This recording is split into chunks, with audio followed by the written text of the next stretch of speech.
जुदाई अब सहाय कैसे, जुदाई अब सहाय कैसे। मिक्स बाय साक्षी म्यूजिक की शानदार प्रस्तुति। Presence by Sakshi recording studio, Tamkuhi road, Rajpur चौराहे के पास।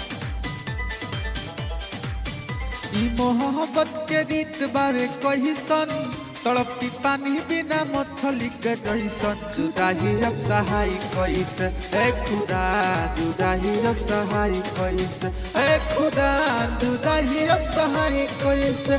मोहब्बत के रीत बारे कहिसन, तड़पी पानी बिना मछली के जैसन। जुदाई अब सहाय कैसे, ए खुदा जुदाई अब सहाय कैसे, ए खुदा जुदाई अब सहाय कैसे।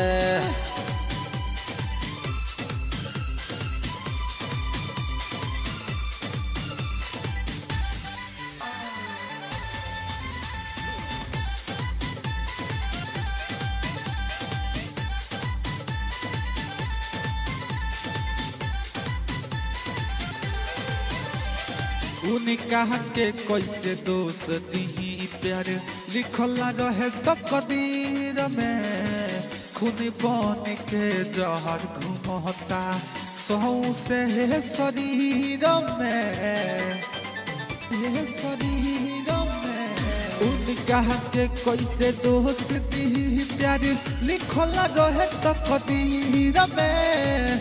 सांस बन के जहर घुमता सौ से शरीर में। भई खराब हमारी जिंदगानी, जहिया से दूर हो गई रानी। जुदाई अब सहाय कैसे, ए खुदा जुदाई अब सहाय कैसे, ए खुदा जुदाई अब सहाय कैसे।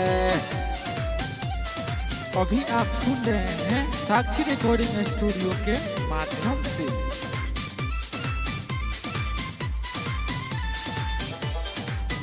मिक्स बाय आदित्य अकेला।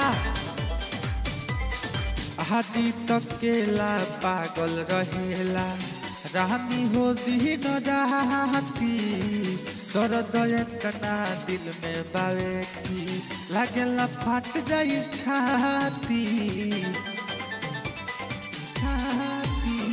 आदित्य अकेला पागल रहेला, रानी हो दिन राती। दर्द इतना दिल में बावे की, लागेला फट जाई छाती।